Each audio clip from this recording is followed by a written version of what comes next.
Garrett J. White, what's going on, brother? Welcome to the Dad Edge podcast. It's an honor to have you. Man, I'm pumped to be here. Pumped to be here with a bunch of dads who were crazy enough to have some kids. That's right. You and I were talking here before the show, and I know that you guys have 3. We have 4. And so, yeah, what's in the future for you? You think you're going to go for that 4th? What's up, man? Oh, yeah, for sure. We actually were trying to have the 4th. I was speaking at Funnel Hacking Live in front of 3,000 people when we actually launched and deployed this book right here called Be the Man. And I was super pumped, and we hadn't told anyone because my wife was 8 months pregnant with our 4th. And I got up on stage and felt it because I have my 19-year-old son who I didn't have a relationship with really until he was 16 from my first marriage, who was there at the event. I brought him up on stage and we were sharing. And then I kind of was just feeling it. My wife, we had our doctor's appointment on Monday. Coming back from Orlando to speak at this was about, 5 weeks ago. And so I made the announcement in front of everybody. I was like, yeah. And my wife, and it was a very emotional moment because us getting pregnant again was very much a sign of my wife that she was committed. We had not had another child. My youngest is 7, and we had not even, having another child was not even an option because during the last session with our last daughter, life was shitty. Like our marriage was not good. Things were not fucking on point. And we were at the point of divorce for the 3rd time, which would have been my 2nd divorce. So for her to come back into the conversation 7 years later and choose to want to have a child with me, not just have a child, which the last child we had was in the middle of chaos. And my son was born, and 9 months later after his birth, my ex-wife and I got divorced. So there's never been a good story around having kids. So for my wife to choose that was a big deal. I announced it from stage only to find out 4 hours later, I get a call from my wife, and she's miscarrying with my daughters, and she's in a movie theater and blood everywhere. And I remember that because before my daughter was born, my wife miscarried and we were about to go on a date night. I just remember the visual image in my mind, my wife coming out of the restroom with blood on her hands, and she's in this complete emotional panic. And I fucking panicked too, because I'm like, man, I don't know how this works. I've never experienced this miscarriage thing, so I have no idea.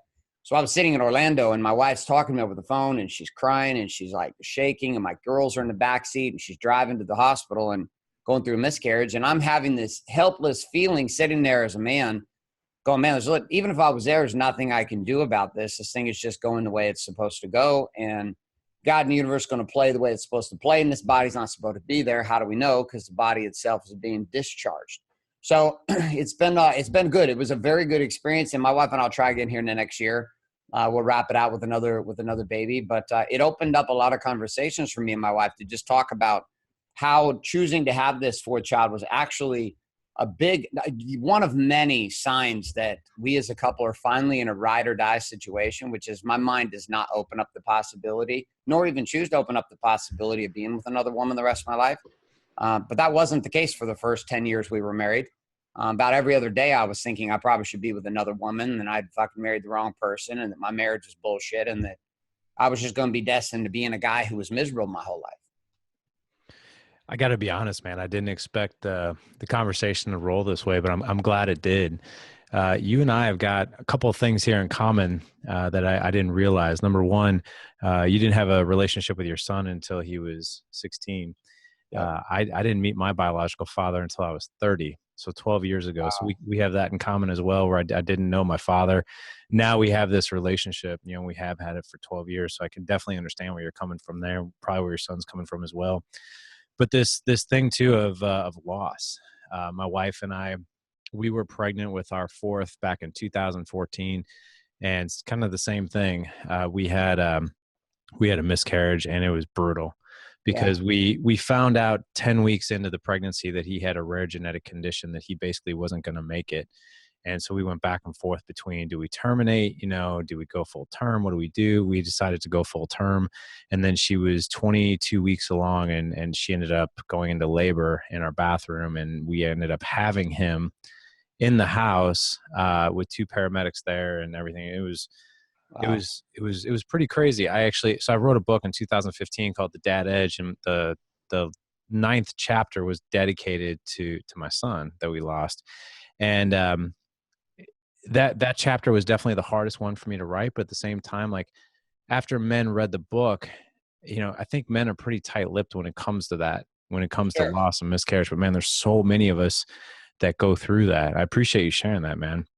Well, the interesting part, I think I was actually more, I think my wife adjusted quicker than I did. It took me about 10 days, and she was after about, we went into the doctor because we had a doctor's appointment that Monday, and we went to the doctor, and the doctor's like, yeah, it's over. And it's always a weird thing when you're sitting there with your wife and there's another guy, and he's using his hands and his tools are in her vagina. It's always a weird thing for me. I'm like sitting there and I'm like, and I totally get it's professional. The doctor's super cool with me and I get it, and that's his job. But kind of a weird thing to be there for me as a man. Plus I'm emotionally kind of dealing with this thing of like, shit, I actually like kind of hurt over the fact, because I had converted myself in my own mind and heart to, okay, we're going to have another one. I can do this. We got 4. Okay. And my mind had started playing out. How am I going to play this strategy as a father? Shit, by the time this child graduates from high school, I'm going to be like 62, 61. Man, I'm like, shit, I'm going to be in my 60s. Man, I'm going to be the fittest 60-year-old I know. I'm still going to be smashing the shit out of surfing. And I was like, so I had sold this vision. So then it was taken away. I kind of had a piece of me that was taken, more so than like an attachment to the child. So much it was an attachment to an idea. I was out with my surf coach the next morning after it had happened, and I shared with him what had happened because we had planned this surf trip this summer around my wife being pregnant. And he was a tour guide he's from South Africa, and he'd been a tour guide in Africa doing safaris and a ton of just different things for years before he moved here to the States. And one thing he said was interesting. He said, we were out there with our guys on tour, and there was a rhino who had given birth to a baby, and the mother was ignoring this child. Like just ignoring, wouldn't even feed the baby. The baby was born, the rhino was born, and the mom just ignored it. Like the baby would try to come and the mom would like knock it over. And so that he's sitting there with all of his tour guides, his safari guide team, and part of them are like, hearts are breaking. Like, why isn't this mother doing this? So they bring this baby rhino in, and they literally round the clock are taking care of this baby rhino for the next like 4 months. Only to find out 4 months later that the baby rhino was filled with cancer and tumors, and there was no way this rhino was going to live. And he's like, life itself knows, like the universe knows, moms know, even if they don't mentally know, like there's some chip God's given to women and to us as human beings and as men to just know that things are out of alignment. And like that's how Wake Up Warrior was even born. Like the entire movement was just about me being in a place of recognizing for the very first time that I had been hiding from any feelings. First miscarriage, I didn't talk to anybody about it. My divorces, all my problems, my pain about my son, my pain about my children, my struggles trying to be a businessman, plus be married, plus have kids, plus like try to have some time for myself, plus try to figure out this game about God. I was raised in a very Orthodox Mormon home. I was raised my mom had huge Christian Catholic background. So we were Catholic/Mormon with this mega checklist of perfection. I was terrified of sex as a kid. So like my sex life and marriage was a complete shit show. I had no idea how to be intimate. I didn't know because I was terrified that I was just terrified. I was scared of sex. I was scared of girls. So I just focused on sports and I focused on making money. And I had learned to shut off this natural intuition that existed in this rhino mother. And people on the outside looking at the baby rhino, like, we got to save the baby rhino. Yet the mom knew what was going on the whole time. The universe was like, this body is not going to live. Better for this baby to die in the next 2 days than to try to drag this baby out. And the mom knew this, but the outside perspective in is always, oh, we need to save it. We need to save it. And most guys are sitting in a situation like this baby rhino. People are trying to save this rhino. Yet the truth is, like, you got to fucking die, bro. Like, you're listening to this right now. You want a better life. You want a better marriage. You want a bigger life for you as a father. You want a bigger life as a husband. You want a bigger life. You are literally going to have to let go of who you fucking believe you are right now. Because who you believe you are has the constraints in a container like a Tupperware with spaghetti in it. And you got this big ass bowl that God's trying to give to you to put all this amazingness into your life with your kids and you and build this world you can't even recognize. But you become addicted to saving the rhino, yet the rhino's got to die. And in this case of my wife, like, her miscarriage wasn't an accident. We got it so we could get a message. It shifted us as a couple. It helped me recognize how much I actually love my wife. Like, again, I know that, but it took us to another level because it was a game of commitment. My wife getting pregnant was a symbol of commitment. Hey, I'm in. I realized that we've had a rough 15 years. We had 6 years of kind of just whatever. And then we have 4 years of like, what the fuck? And then we've had like 4 years of like Like we've had the last few years have been just an amazing, amazing run. So I kind of step back and this entire process, life itself always seems to be delivering me up a message, but forever it was always delivering a message. I was just too dumb to listen. Does this have, I've heard you on other podcasts, I've heard your message, and I've heard this one question is this all you were meant to do? Was that a question that you have, I know that one question really turned things around for you when you were at a low point. And speaking of your marriage, because I think we're speaking to a lot of men out there who go through these ebbs and flows with their marriage. And I think they hit these times where you're just like, man, I just don't know if we're going to survive. I don't know if this marriage is going to make it. I don't know if I'm enough for her. I don't know if she's enough for me. How has this question come back and maybe helped you guys in your marriage over the past 4 years? Well, the first piece to recognize is like this question itself started for me a long time ago. Like it started for me back when I was a PE teacher and a football coach. And I was standing on the sideline my whole life. All I ever wanted was to be a football coach. Like I want to be a football player, and that didn't work out so well. Got done with like just a shitty college career, shitty semi-pro career in the arena leagues. Like it was just shitty. Like my whole future turned out like shit. And there I am divorced from a son that I don't get to see in a country I don't live in with a career that was shit. And there I am coaching and having a blast loving coaching. But I'm standing there on the sideline on a Thursday before a homecoming game. And I remember this forever. And I have my visor all pulled down low, pulling coach mode, my cool ass, hey, I'm the coach glasses on with my whistle around my neck. And I'm standing there all hardcore, my arms under, doing the football, pump your biceps up pose. I'm standing there on the sideline. And I can remember the fresh cut grass because I was back before all these kids got all these spoiled ass turf fields they get to play on and like 75 camera replays. We had like the grainy cameras up top. Anyways, we were still cutting grass back then. And I'm smelling the grass and I'm being in it. And for whatever reason, I had this surreal moment.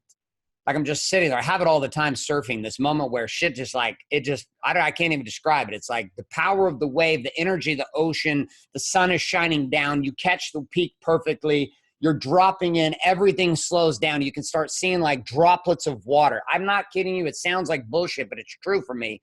And I'm sitting there in that day as a football coach and I have that question come up. Like in my heart, it wasn't from my head. It was from my heart. It was like, is this all you were born to do? And I looked around at my bullet bike and I barely able to make my bullet bike payment, paying as much as I possibly could in child support in my first marriage. No future, no clarity, a degree in kickball and PE. I'm like, dude, I can't fucking support myself on this, let alone anybody else. And that question sparked a series of changes that led me out of the employee game into entrepreneurism for the last 17 years. And it keeps driving me. And I ask myself two questions. One is this all I was born to be? And then the second question is, what do I really want? And that's a hard one because getting clear about what you want actually is sparked as that second question. And most men are not even clear. They're unhappy. They don't have anyone to talk to. I didn't.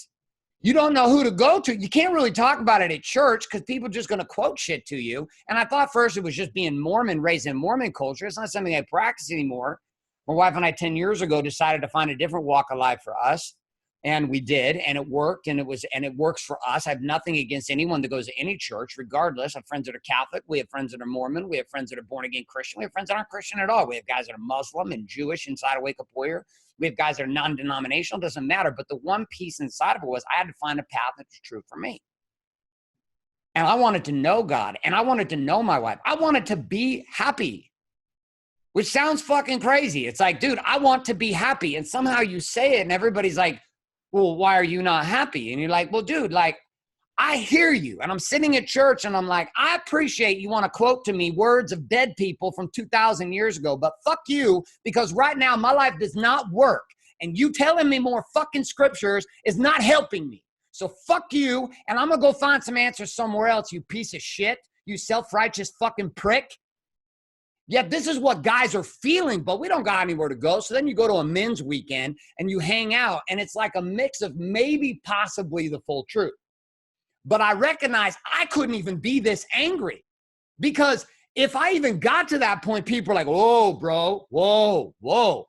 And I thought it was because I was broken. I was like, oh, I'm fucking broken. It must be my fault. And I thought literally, I was like, I am the problem. And that was true. But what I didn't recognize was happening was every time I tried to find an answer to, is this all my life was born to? It made everyone around me terrified. When I would challenge what we were doing, I'm like, why are we doing this? Like, who said this is true? Why? Like, when did this shit begin that this is how it's supposed to be? Like, who said this is how marriage is supposed to be? Who said that's how I'm supposed to be as a father? Well, they say. And then out comes the scriptures again. I'm like, fuck you. Because you can't, your fruit doesn't get there. I was having a conversation with my father, and he was all up in my face about some shit years ago. And he's like giving me all these eternal principles and trying to tell me this is how it is. And I was like, Dad, let me use the scripture back at you, shall I? By their fruit ye shall know them. You are a diabetic, overweight, broke motherfucker whose wife doesn't want to be with him and is miserable and fucking depressed. So fuck you.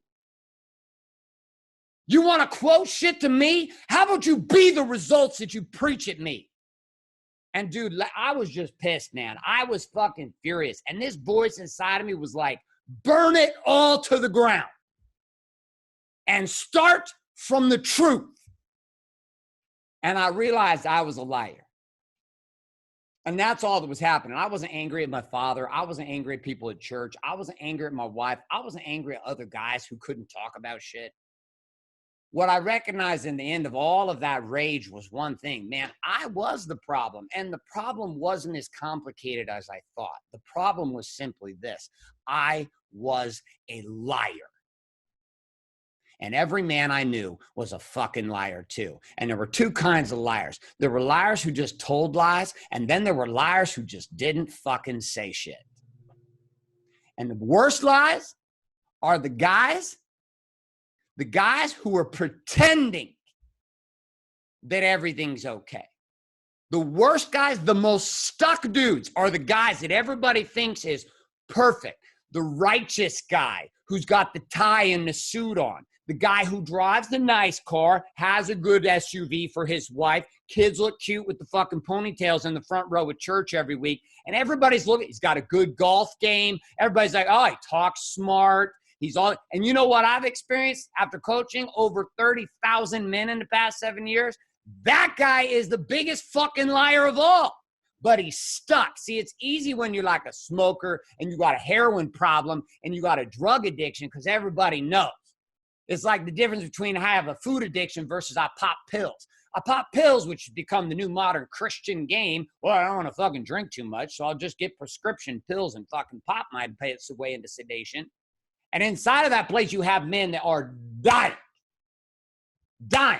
Last Friday, a man who has been inside of the inner circle of my world, a man who has fought for his fucking truth, a man who has been in a marriage that has not worked for years, a life that has not worked. We had done everything we possibly could to assist and guide this man to tell the fucking truth, but there was a layer of truth he would not tell, and that sedation and the lies took him to a place of pulling out a fucking gun and Friday shooting himself in the fucking head.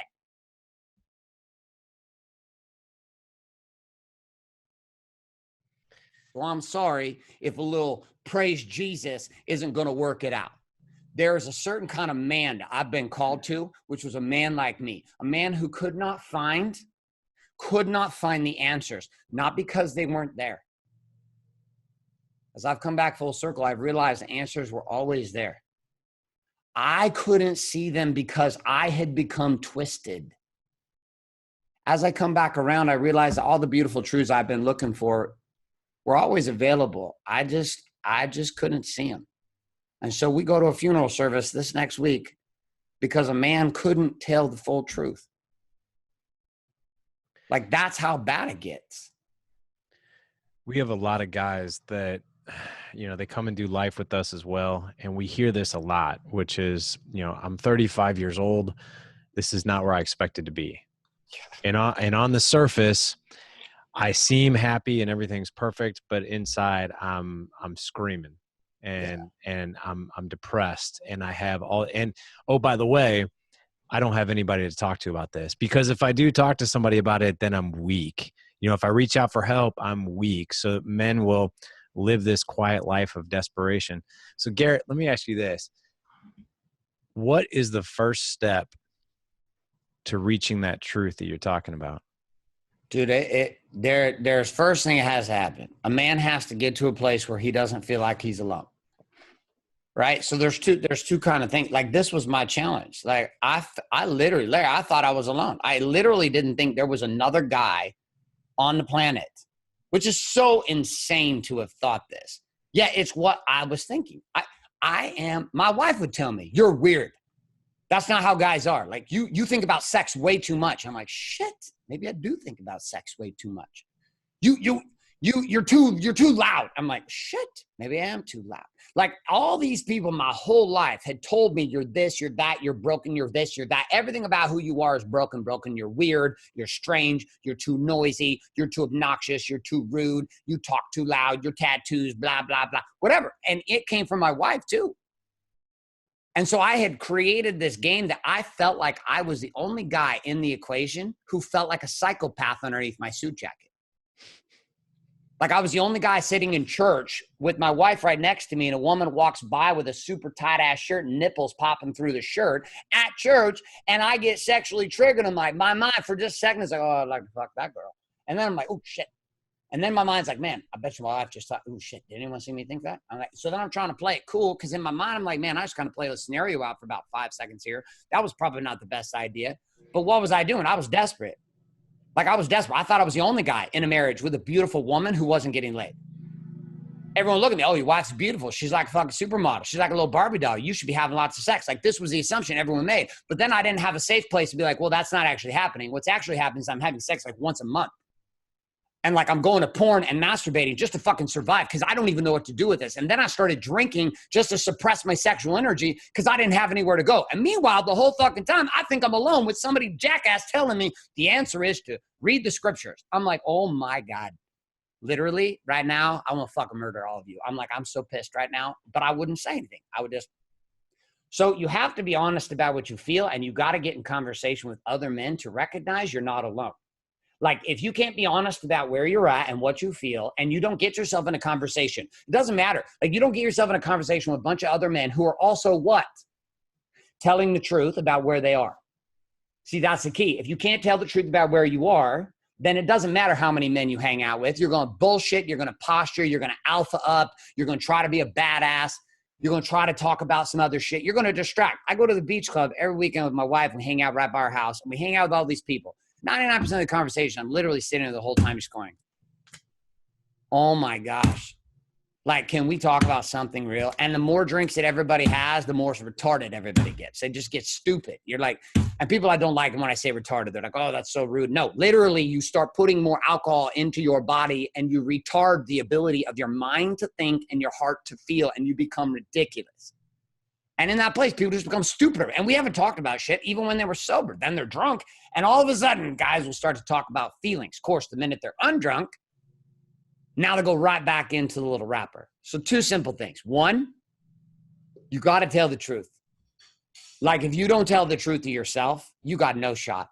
Like, even if you got to put it into like a little journal and you go off into the middle of the mountains and you write down the truth of what you feel, you're going to notice that it's almost impossible in the beginning for you to actually identify what is true. And the second piece is, it's going to be painful. Even if you're in the forest by yourself writing the truth down, even if you just put body, being, balance, business, which are the 4 quadrants of life we teach here in Warrior. Even if you went through all 4 and you were like, here's the truth about where I'm at with my body. To me.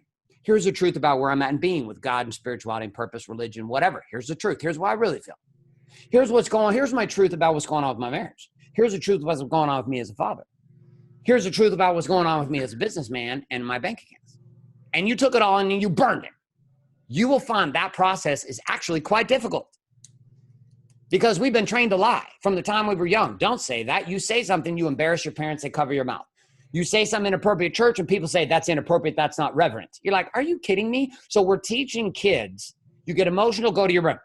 We've taught young men not to feel shit. Then we get pissed at them when they're married because they don't know how to feel. And so step 1, get real about your feelings, even if you got to do it alone, isolated. Step 2, get another man with you who has done the same thing, which has gotten real about his feelings, and then share them. And inside of that, you will find what I believe exists inside the Bible, which is this. Where two or more are gathered in my name, there I shall be also. Napoleon Hill called it the mastermind. What it is this. Fear dissipates because me and Larry get together. We tell the truth about ourselves. We share that truth with each other. And both, all of a sudden, you could call it atonement. You can call it grace. You can call it purification. You can call it whatever you want. Call it salvation. You call it whatever you want. You can call it just a better day. But what happens is we don't feel like we're alone anymore. And here's the truth. Human beings connect at pain, not pleasure. So you can celebrate the victory of the team that you like. You can talk about all the cool shit you and your kids are up to. But the thing that's going to connect you more than anything is recognizing that as a father, you are experiencing the same pain that another man's experiencing as a father. In my case, it was the pain of having a son that was estranged in my life and not knowing how to get back in the conversation with him. Spending years feeling like a complete miserable failure. Then, not sure how to engage with my own kids, my two girls. Dealing with my own intimacy issues, pushing my girls away because I didn't know how to deal with like all this weird sexual energy in me that was pent up from the fact that me and my wife were never having sex and I couldn't really talk about it with her. I fucking cheated on my wife because it was easier to go have a conversation with a woman I did not know than it was to have a conversation with the woman who was the mother of my children. This almost ended us and probably should have ended us. Why is it that you think most men will do that? In other words, do you think there's such a tremendous fear of that level of vulnerability, even with our wives? And Dude, why totally. is that? And why is that though? Why is that? Dude, I'm still figuring it out. I've figured a few things out, but I'm still figuring. I'll give you a simple example. My wife, 3 days ago, standing in red panties, thong back, hot as shit, top comes off, standing in the bedroom, looking gorgeous, looks right over at me, hair's all done. She's getting ready to put on a dress to go to work. She looks at me, I look at her. She knows I'm looking at her titties. She knows I'm all up in it. She knows my mind's already there. I'm looking at her. And then I know I've also been trained, hey, no, I have 12 years of rejection of no, no, no, no, no, no, no, no. Then I have my whole life until I'm like 21 when I get married for the first time. No, no, no, no, no, no. Look, but don't touch. No, no, no, no, no, no. There's a piece in my mind still that doesn't know what to do with the sexual energy because my wife's about to leave to work. And instead of like flirting, because I'm not really sure, I kind of get into this weird place. I'm like, dude, this is kind of weird thing. I'm about to go out the door, but I'm completely distracted by this gorgeous body right now. And what I really want to do is say, forget everything. And I just want to have sex right now, right here. Like I'm ready to go. I talked to the commander below. The troops are deployed. We are ready to go. The factory is loaded. The armory is in place. We are ready to deploy 1, 2, maybe even 3 rounds. I don't even know. We're ready to go right now. Of course, I look over at my wife, and she has a different plan, which is like, don't even think about it. You look that I got to go do some shit. So then I'm left with this energy going, shit, what do I do? And what does my mind think? You know what you should do? You should go look at porn and jerk off real quick. Why? Just to get rid of the energy. Now, I don't go look at porn, and I don't jerk off. But I learned, like, I had to get aware inside of, like, there is still, even for me, a difficulty expressing fully and wholly with my wife because the rejection is, I have such a history of rejection with her. And so that, like, even one little trigger, no matter how much work, therapy, I have a tool called the Stack that I use every single day that we teach in Warrior, no matter how much I tell the truth, hard conversation with my wife, deep conversation, and it's shitloads better, but I still face it. That's why, like, my goal with my son at 19, I'm like, man, listen, you know, I wasn't having sex before I got married. Like I didn't. I had sex with his mother. I was like, and the game's a little bit different with these young kids than what they're doing now. But I'm just like, listen, I would rather see you figure all this shit out now than be a trapped man 9 years into marriage with 3 kids, thinking that your solution is Pornhub.com and a bottle of lotion and hoping this shit all works out. And then just slowly starting to chat with some girls online. And then you end up with some escort down in Vegas doing some shit that you regret and getting a disease you bring back home to your wife. And unfortunately, this has become the pattern.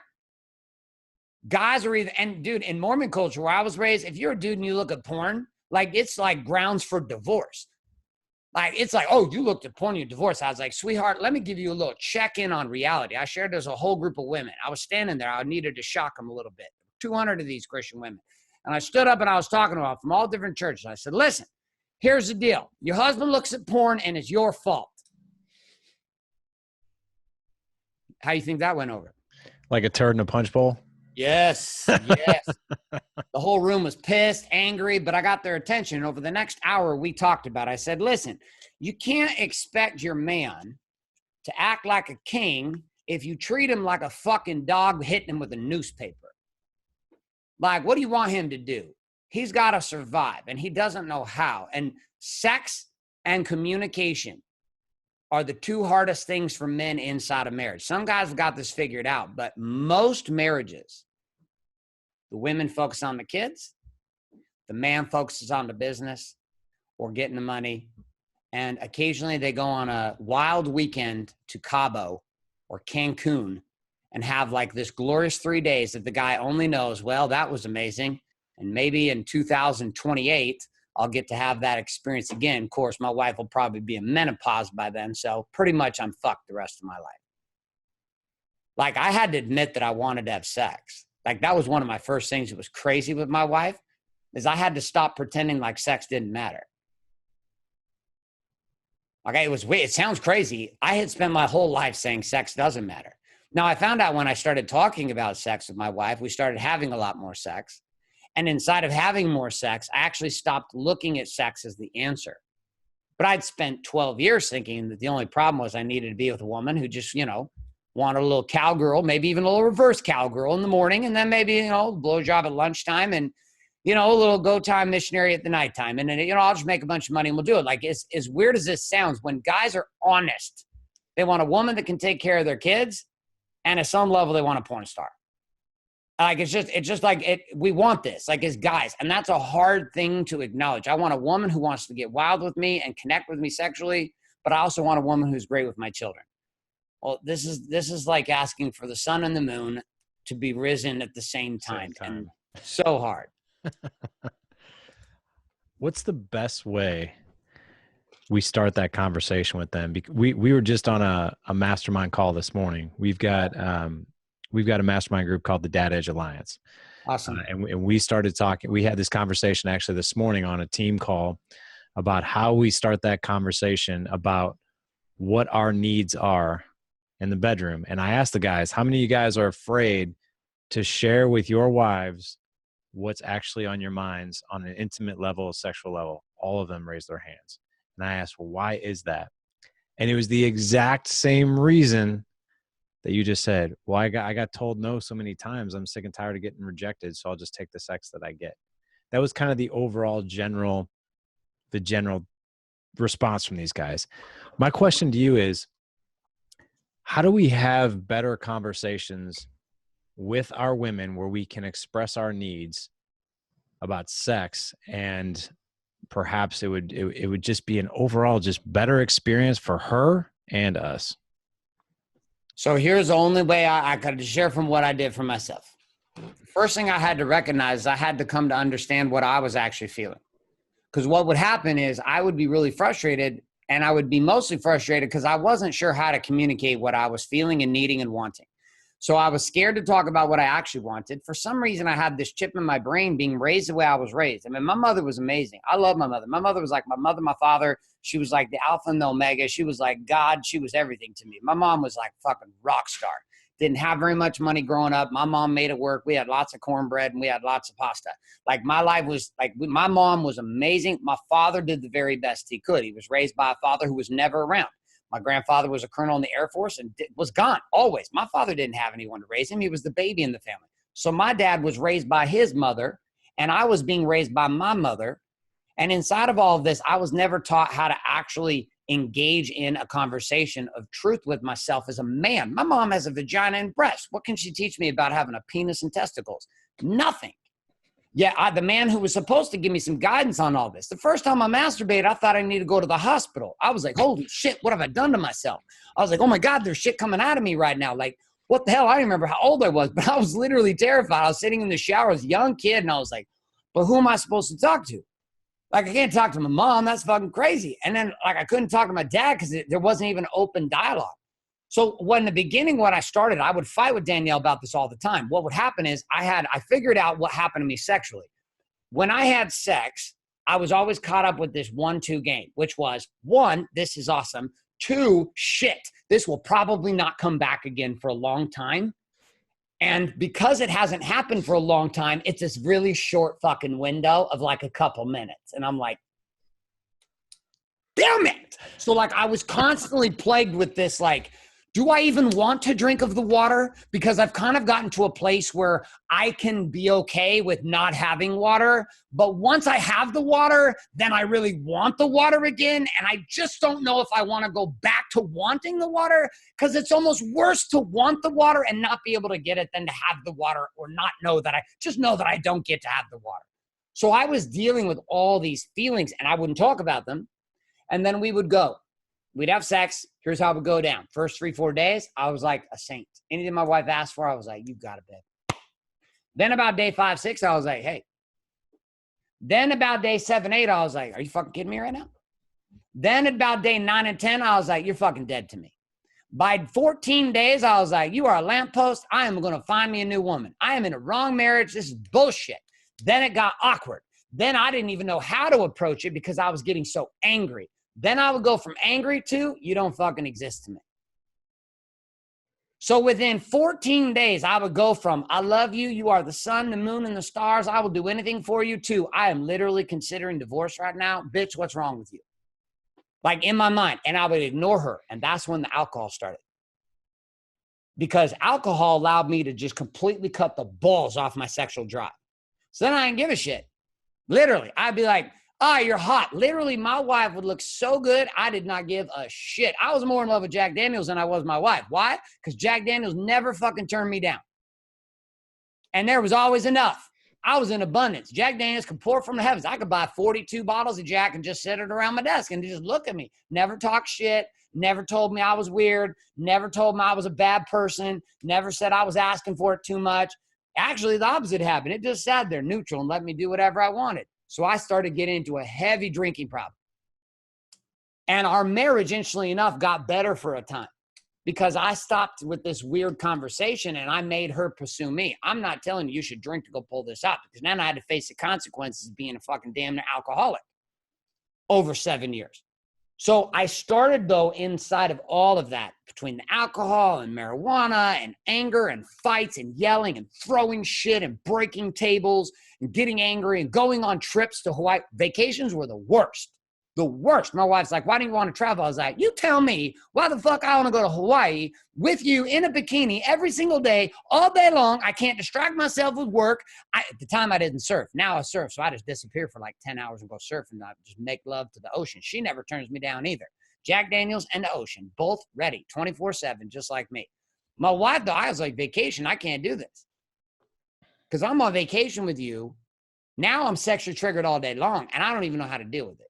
So I literally don't know how to be with you, because then all I want from morning to night is have sex, and all you want to do is not put out. So I'm like sitting here going, can you help me understand why you put on a small bikini, you wear the thong back panties, and then I'm not supposed to get turned on. But then when I come to you, I'm wrong for being turned on. It's like, are you like, that? Nothing's computing right now.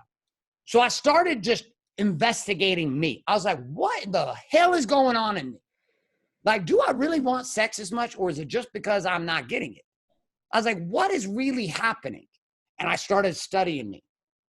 And then I just started colliding with my wife. I made a decision one day. I was like, I don't give a shit. If we end up divorcing, we're going to get divorced. This is a non-negotiable for me. I refuse to continue down this path anymore.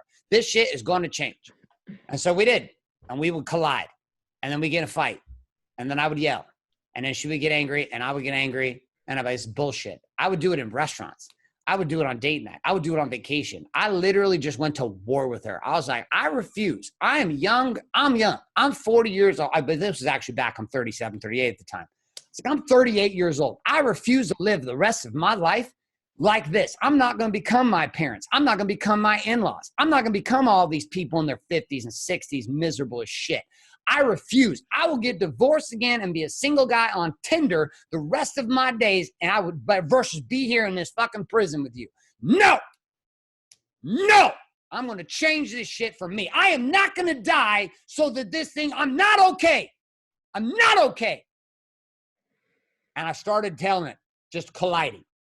And each time I would collide, I would find out new pieces of me. I'd also come to appreciate who I'd been to my wife, because I'd been quite an asshole. The first like 5-6 years we were married, I ignored her and worked all the time. Like I'd created the monster. That's what's the worst part about it. Like I had started our marriage off on a fucking bad foot. Like I hate it. And gentlemen, I don't know what to tell you. Here's the worst part of the end of the story. It's all your fault. And you're like, ah! Can it just be her fault today? Because I don't want it to be my fault today. So we started colliding and I started telling the truth. And I took it to a point my wife would throw all these obstacles in my way. She would say, well, if you did this, then I would be more attracted to you. If you took care of this, then I would be more open to it. So I literally, like a sniper, I would gather up a few items every week. I'd be like, all right, give me another one. She's like, well, I want to do this. I want this. I was like, okay. I want you to be home at this time. I'm like, and here was the problem. I started snipering all the things, and guess what wasn't happening? No increase in sexual intimacy. Right. So, but we had started the conversation. What really changed us, it wasn't the collisions, it wasn't the alcohol, it wasn't any of this. It was going to sex therapy as a couple. I had gotten very clear about myself, but my wife had no safe place to talk about it. She had no safe place, because when she would talk to me about it, it was only a couple minutes in before I would get triggered as fuck. And then I would blow up. And of course, that's not getting me laid. So then she shuts down even more, which then pisses me off even more, which then now I'm like, oh, really? Oh, really? Guess what? And here, I always love it when guys do this. I'm going to show you. I will not have sex with you. I'm going to show you right now. I'm going to fuck. And the funny part is, for the first like week, your wife doesn't even notice. You're just suffering over there in the corner going, I will not have sex. I'm not even going to look at you. When you're walking around, you're kind of half naked. I'm not even going to look at you. I'm going to ignore you. I'm going to look over at the wall. I'm going to look at my shoes. I'm not even going to pay attention to you. I'm going to punish you by not, when you're like, dude, I'm punishing myself. So we finally, after an impasse, I came to a place, Larry, with her. I said, if this does not change, we're getting divorced. Like, I don't give a shit whose fault it is. But here's what I'm telling you right now. This either is solved or I'm out. Because I refuse to go the rest of my life like this. Yeah. This is not happening. What was her response to that? Oh, she was pissed. Mm-hmm. And it actually got triggered because she was like, because she gave me one more thing. She said, if you bought me a house over here, then I would. And I lost my fucking mind. I was like, I've spent the last 4 years of my life doing everything I possibly can. I take care of my kids like no man you know. I take the kids to school. I put the kids to bed. I take you on date nights. I do all this shit. I take you on trips. I pay for shit. I upgrade shit. I get new things. I am hustling my ass off every single day. And the only thing I'm asking is you have an easy button, and in a couple minutes, even if you did it every day, a couple minutes to give to me.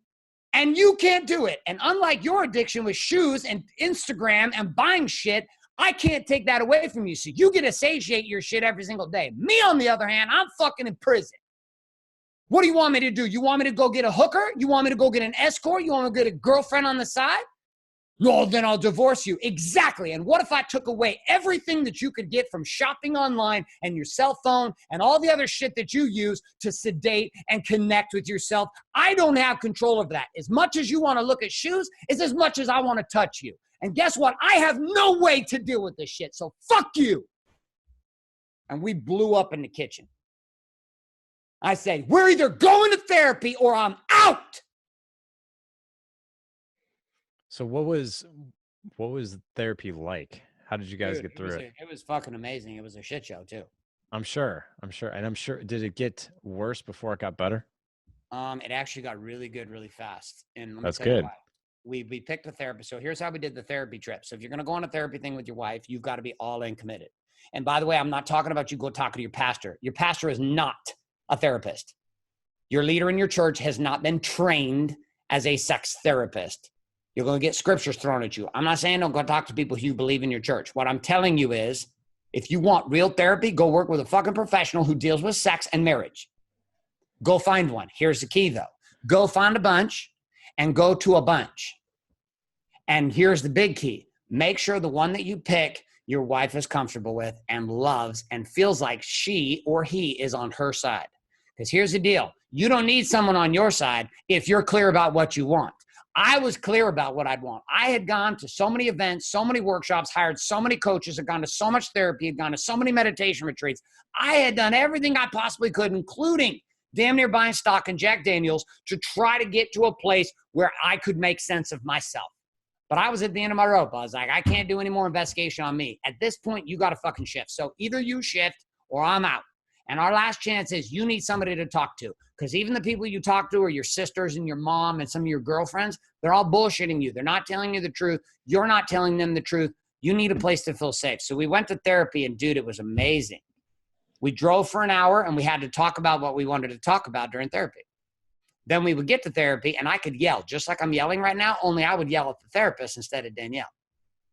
So it was like having this glass wall between us, and I would yell at the therapist, and I'd be like, are you fucking kidding me right now? Like I would yell, and she'd be like, you're like a giant tsunami, and she's like a little green plant, and you're just like overwhelming her. I'm like, bitch, are you kidding me? Like if I hear one more analogy, she is not a helpless little green leaf, and I'm a big fucking, and she's like, Garrett, what are you feeling right now? Oh, I hope it's fucking clear what I'm feeling right now. Do you not see it's all over my face? I'm red. Do you see this? I'm pissed. And then I would sit there and I would calm down. And she would smile. She was like little Zen lady. And then she would be like, Danielle, what do you feel when you hear Garrett talking like this? She's like, I think he's a dick. And I'd be sitting there and I'd want to say something, and she'd go, ah, da, da. And I'm like, and then Danielle would get to talk. And the best part about hearing Danielle talk was I got to listen. And the thing that changed it all, we're sitting in sex therapy, and the therapist finally gets to a place, we're like 20 sessions in, and the therapist says something to Danielle, and she says, do you actually want at some level to have sex? And my wife, sitting there, legs crossed on the other end of the couch, says to the therapist, I want to get fucked. I want to have orgasms. I want to have sex with my husband. And my whole world, like I start free falling. I'm like I don't even know what I'm hearing. I'm like, I don't, literally. Because here was the story that I had been running since my first marriage. The story I had been running, and I had convinced my wife of the same story. My story was my wife doesn't want to have sex with me. And I had told that story so many times to myself for so many years. Every time I got rejected, I said, see, she doesn't want to have sex with me. Anytime we get in a fight, see, more evidence she doesn't want to have sex with me. Then I started saying it. You don't even want to have sex. You don't even give a shit about sex. Yet when we were dating, we were all over each other. When we were first together, we were all over each other. And somehow that had all died. And there I was sitting in this moment, and my wife would come on to acknowledge. And on our podcast, Date Your Wife, the podcast, my wife talks about this. I don't know what episode it is. It's like episode 8 or something. My wife's like open as hell, like shit about our sex life on that with me. And she says, you had told the story for so long, I started to believe it myself. And I was like, shit. I was like, we had been married for 15 years, and I had been running a racket on her and a story on her for 15 years that started in my first marriage before I'd ever even known her. I was the only man she's ever had sex with. Only intimate life she's ever known is with me sexually at that level. I mean, she messed around with guys and done her thing, but never had sex. And like, I was the guy. And for the first 5 years, I ignored her, and I worked every day, all day, 12 to 15 hours a day. I didn't give a shit. I worked and I worked and I worked and I worked. I hustled in business. That's all I did. So I set up a foundation of weakness, and then I ran the racket on her for the rest of it. And then I fucking cheated. Like, I mean, you kidding me? Like, I'm sitting here and putting myself for the first time in my wife's shoes. I'm like, oh my God, what have I done? Man, your story is, number one, incredibly vulnerable, but also common. I mean, man, so as you know, I don't need to tell you this, but man, this is so common. And I love how you brought it back to your own ownership. I appreciate you sharing that, man. I want to make sure we have enough time here for you to talk about Wake Up Warrior. because I'm so curious about that. One of the ways you and I actually got connected, I mean, you've been on my list actually to reach out and get you on the show here for a while, but a Awesome. chiropractor just got back from Warrior Week. Nice. And Jason Hammond was his name. I know Yes. that, I know you have a ton of guys, but Jason connected me to I believe Jeff, and then Jeff connected you and I. And I haven't had a chance to sit down with Jason yet to get details around Warrior Week, but from what I can tell, he's pretty tight about it. Like he's not. I don't think he's going to let on to a whole lot of detail. He just keeps telling me it's just something you got to go do. But from what can you tell us about Warrior Week? So Warrior Week is the ultimate initiation for a man. Like, it's a 30-day experience followed by a 5-day immersion. The immersion itself is a mixture of military training combined with MMA training, combined with meditation, combined with business and marketing strategy and spirituality. It's everything. It's everything I ever wanted when I was stuck inside my pit. I built literally the process that would have set me free. I needed a process that could collide with me. What I didn't recognize when I was like beginning this journey for myself back in 2009. 2007 and 8 were the transition years. 2008, I lost everything. I'd been an entrepreneur from early 2000 to 2007. 2008, 9, 10, and 11, I was in like the dead man years, my pit years. 2009, I cheated. My life itself spun out of control. I had no clue who I was. I was terrified. I was alone. I had no one to talk to. I didn't know what I was going to do. I didn't know why I was even doing the shit I was doing. I just ran. Literally, I physically ran ultra marathons. I would run 10, 15, 20, 30 miles every day. I was skinny as shit, 170 pounds. I looked like death. My people were worried I was not eating. Like, I was just not in a good place. And I had no one. And I was like, when I started to look for something to help me, all I could find were men's groups in church, which was great. This serves its purpose. And I could find these groups that were like meditation style retreats, or I could go to business boot camps. And when I went to business boot camps, it was business only and everything else was never talked about. And most people were bullshitting and using and manipulating each other just to get an edge up in strategy or networking to get business. And or I go to these meditation retreats, these spiritual retreats, or go to church retreats, and it was the answer to everything was like God. And I'm like, dude, I hear you, but you're broke as shit. So like, I appreciate that you're sitting there telling me that I just put my life into God's hands, but at some level, God expects you to build some shit. That's kind of like why we're here. So I would get frustrated in the spiritual realm, and then I would get frustrated in the business realm. And I was like, where can I go to just get all of it at the same time? Can we just go to a place where I get to talk about body being balanced in business with a bunch of dudes and tell the truth at the same time? It didn't exist. So I felt called to build it. So 2012, we launched Wake Up Warrior as a belief system. And the belief system was driven off the following idea. And that idea was what we ultimately called the Warrior's Way. The idea was this, that in order for a man to live, he had to stop fucking lying.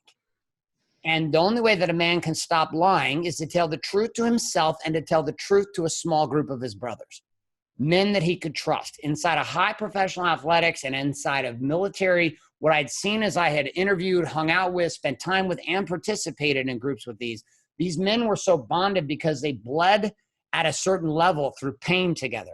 And pain is what is the paste and the plaster that brings men together. It's a unity of your pain is my pain, and the pain that we share is divided. When I share my pain with you, I divide my pain and it becomes lighter for me.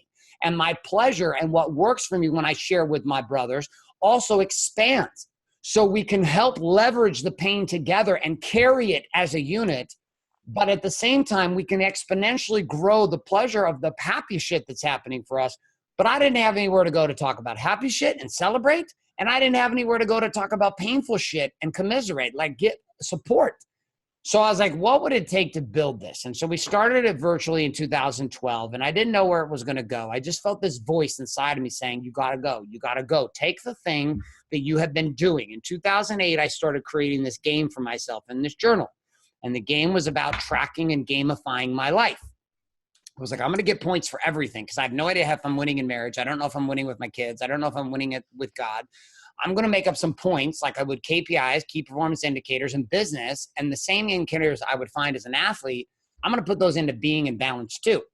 So I built this game. I started playing in my journal. I brought the first guys on in 2012 to share the game with them because they had seen my life change so much.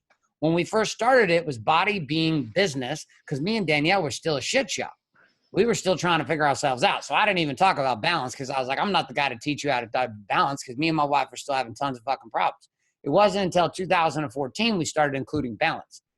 And inside of that, finally, I got on the good page with my wife and we started talking because she started seeing all these results coming from me. But we were not doing Warrior Weeks at that point yet, right? We were doing it virtual. And then we had our first experiences in 2013 and I brought guys together. And it was then that I saw the power of online connection unified with offline unification.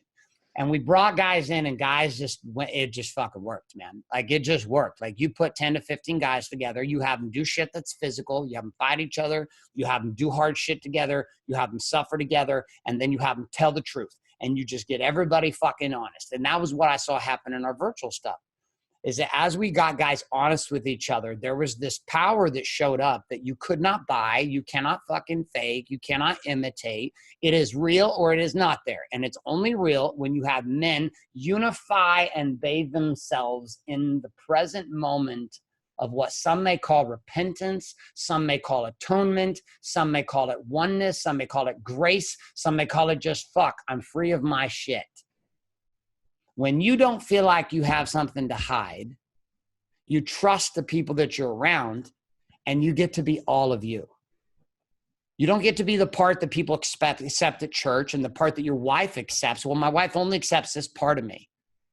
It's like, no, you become committed in that unit, in that relationship with those men, you become committed to all of you. We know you're an asshole and we also know you're brilliant. We know that you're a manipulating, lying piece of shit. We also know that you're an inspirational, absolutely transformational leader. And inside of that, you're all of that. The only way you could be brilliant is because you're a fucking dumbass. Like, I get it. I'm a dumbass too. I do stupid shit and I do amazing shit. And my goal is to get more on the line of doing amazing shit and less dumb shit, but to appreciate the fact that the dumb shit I do is teaching me how to not do dumb shit and ultimately gives me the ability to do really great shit. And there's never going to come a time I'm not going to do stupid shit. Like I say stupid shit to my wife. I say stupid shit to my kids. I make bad decisions. I make poor decisions. But now I've learned how to allow myself to be all of me. And Warrior Week became this process where a guy in 30 days before and then 5 days in this immersion in-person event here in Laguna with a bonded group of guys between 10 and 20 men with trainers, 4 or 5 trainers and a support team of about 10 would go through this multi-location experiential event driven by the doctrine that we talk about inside of the Warrior Book. This book itself, 500 pages, is the manual. It's literally the game with software systems, apps that back it up, a brotherhood. We have over 10,000 men who have purchased this book just in the last 6 months alone. But all of this is driven by what happens inside of this book, which is Be the Man. And Be the Man is like the initial starter to helping you like tell the truth. And then Warrior Book was the game to live it. Warrior Week, the first phase of it is telling the truth. And then the second phase is learning to live the game that lets you continue to live in the truth. And people look at that like, well, why would you do that? And it's really simple, 4 reasons. 1, power. This is ultimately what's driven men from the beginning of time. It doesn't matter who you are as a man. It doesn't matter what your situation. You and I have been driven to exercise and access deeper levels of power inside of us. It's not something greedy, horrible, or awful, although power can be used to destroy other people. Power can be used to destroy yourself. At the end of the day, I fundamentally experienced that the purpose of our lives here is to become more powerful, that we're here to expand, that we're here to grow, that we're here to be better men today than we were yesterday. And the only way that's possible is if who we are dies today and is reborn tomorrow into a new version of us, a bigger container that can hold more power from God, more possibility inside of that new container than we could when we were yesterday. And as we access that power, though, we have to practically be able to place that power into production, which is we got to do stuff. It's not enough to just feel great. And this is the problem with really good Sunday sermons or the problem with really good seminars or cool webinars or even this video interview. The problem with it is that you get lit up and in your mind you have a shift, and that shift causes you to feel more powerful, but it's not permanent.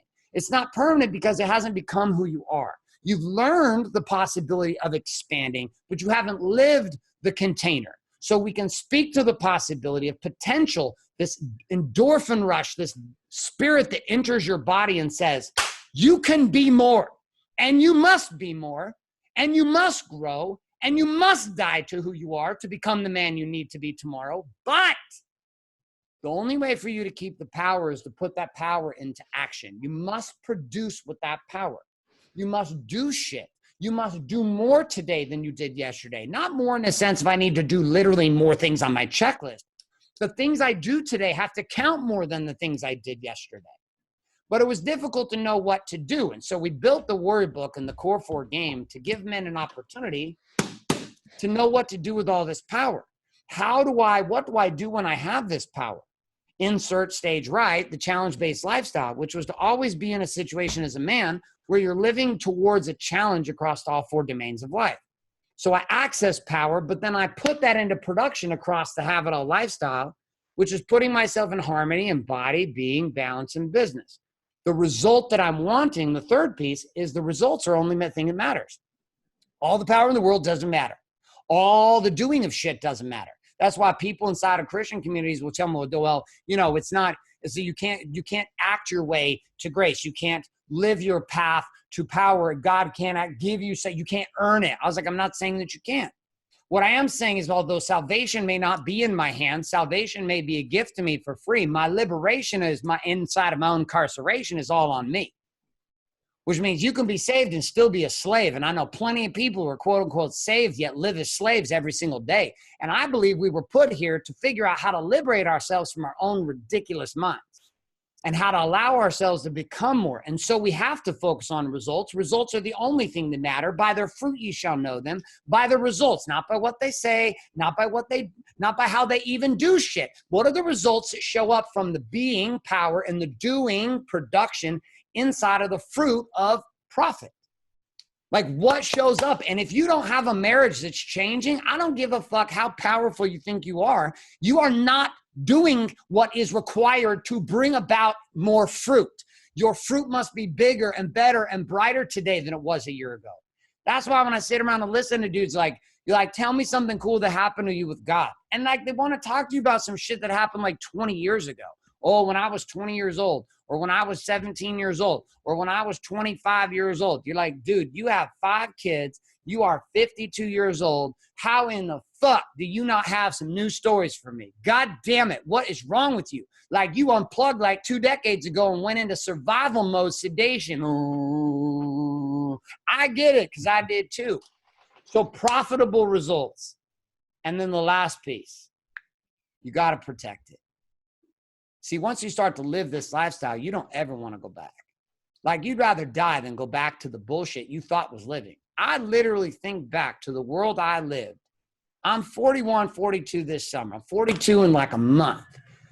When I think back to how I lived as a younger man, when I was first married in my first marriage, I think about the beginning of my current marriage. I think about the first 10 years of my current marriage. I don't even know how I even survived. Somehow I had become so settled to what my life could become. And I had believed so much and shamed myself for so long and felt so guilty for so long and hurt for so long. I was simply in a game of enduring to the end.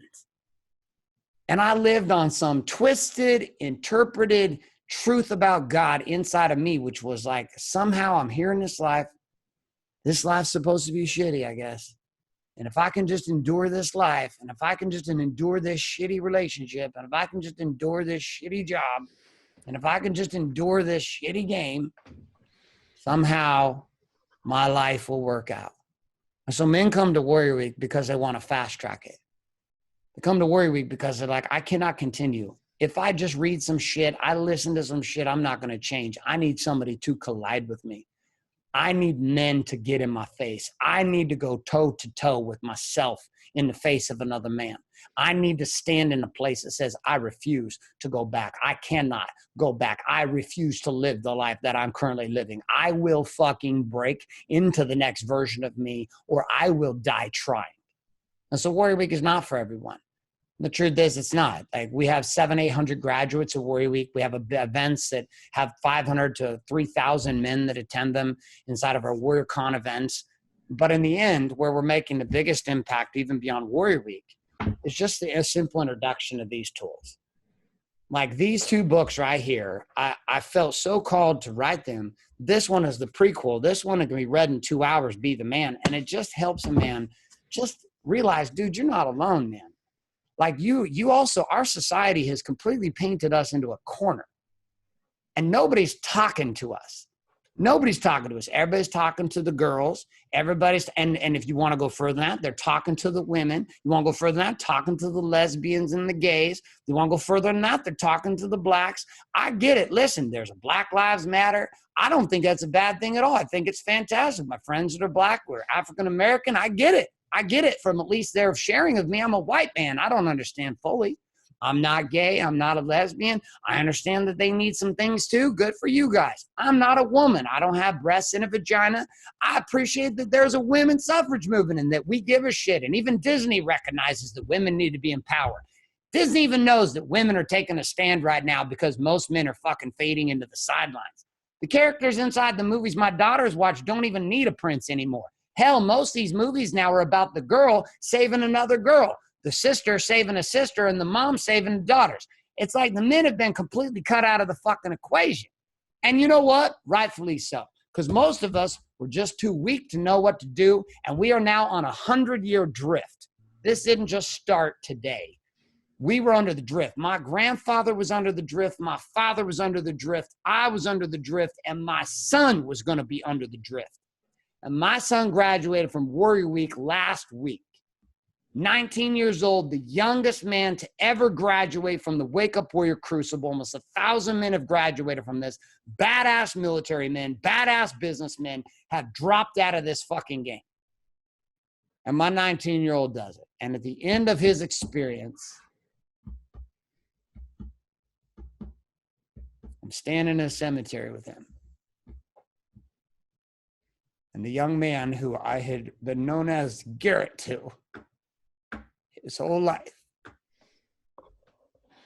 put his hand on my chest and said, I want to stop fucking calling you Garrett. You're my dad.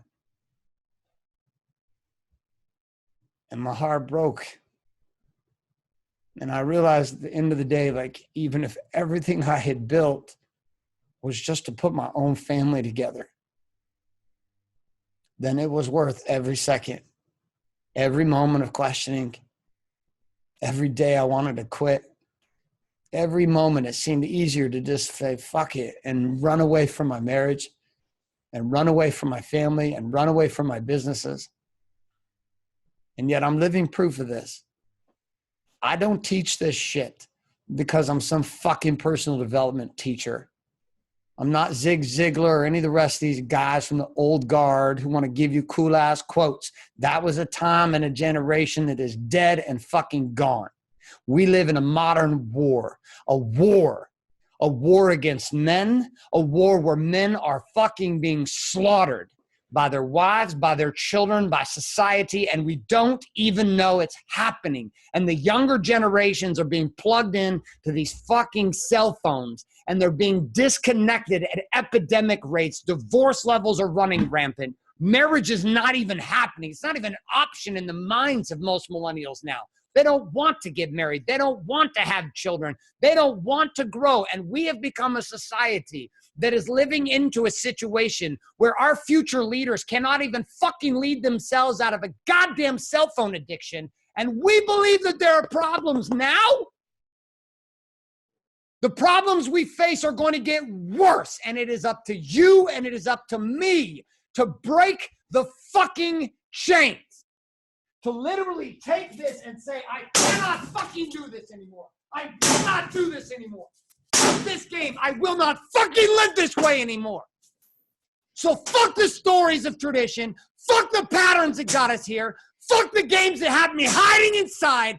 Fuck the fact that you only want to accept a piece of me. You either take all of me or get the fuck out of my life. And so I'm rage. And I'm peace. and I'm going to show you love across the board. And I'm going to be that way with my wife, and I'm going to be that way with my children. And there is no man that you can trust greater than a man who is unafraid of himself. That man has the power and capacity to carry the light into the night, but who is not found worthy, and who, when the pressure is on and the heat is rising, is a man who only lives half of the plan. That half-assed man melts in the presence of a warrior man. We see right fucking through you. And that's okay, because you got a choice to live today. I appreciate you having me. I am certain that I am unlike anyone you've interviewed here before. It was awesome, man. I mean that. It was definitely it was intense, but intense in a very, very good way. Everything that you said has been such a tremendous, bold truth, and it's been delivered in a way that I think was needed. I mean, I think men need to hear this, but we need to be shaken by the shoulders to really get it. And I think that's what you did here today. I appreciate you doing that. I want to make sure men can find exactly where you're at, all your resources, all information about Warrior Week, Wake Up Warrior, your books, everything. So where can guys find everything about you?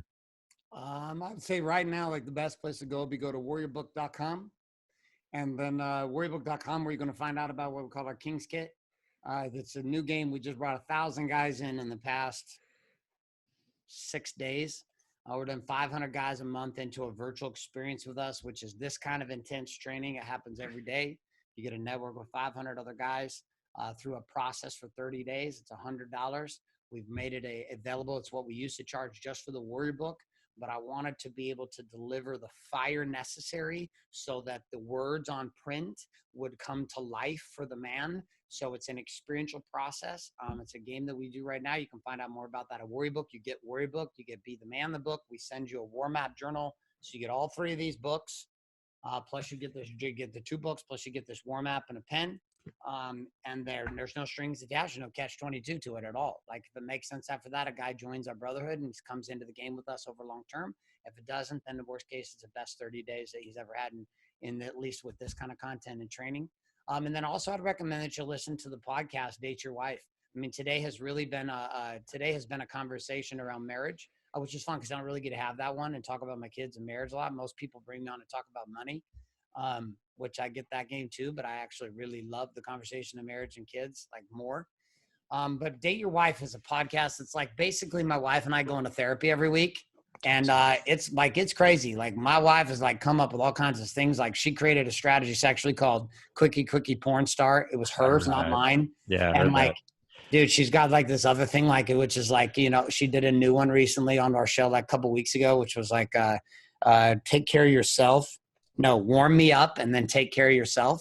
Like what she's never shared this kind of shit publicly before. It's the first time we've ever gone public with our topics together. And I think it'll really help because you'll get to hear the other side of my wife, who is this beautiful little princess who will just share the side of the feminine side of all this insanity that is me. You also get to experience a part where you'll get to see how my wife cross-checks me quite well. And I'm a fucking lunatic, but she is a powerful woman too, who in her own right runs her own businesses. Very powerful, very successful what she does. So the podcast inside iTunes, Google Play, Stitcher, SoundCloud, you can check that out. It's called Date Your Wife, or you can head over to dateyourwifenow.com. Yeah, guys, we'll have literally everything in the show notes for you. You don't have to go far. So Garrett, man, really enjoyed this. You can sign me up. I'm definitely I'm gonna grab your books, the 30 days for sure. I'm gonna do that after I get done with my next 2 podcast interviews today, man. You got me so curious, and plus I got to talk to Jason. He's got to give me a little bit of detail about Warrior Week. Yeah, it's a little lockdown, man. Until you come in, it's like, yeah, we kind of like mum's the word to the public. So it's like Fight Club. That's the feeling I got from him. So. It is. Yeah, there is the first rule of Warrior Week. There is no Warrior Week. Love it, man.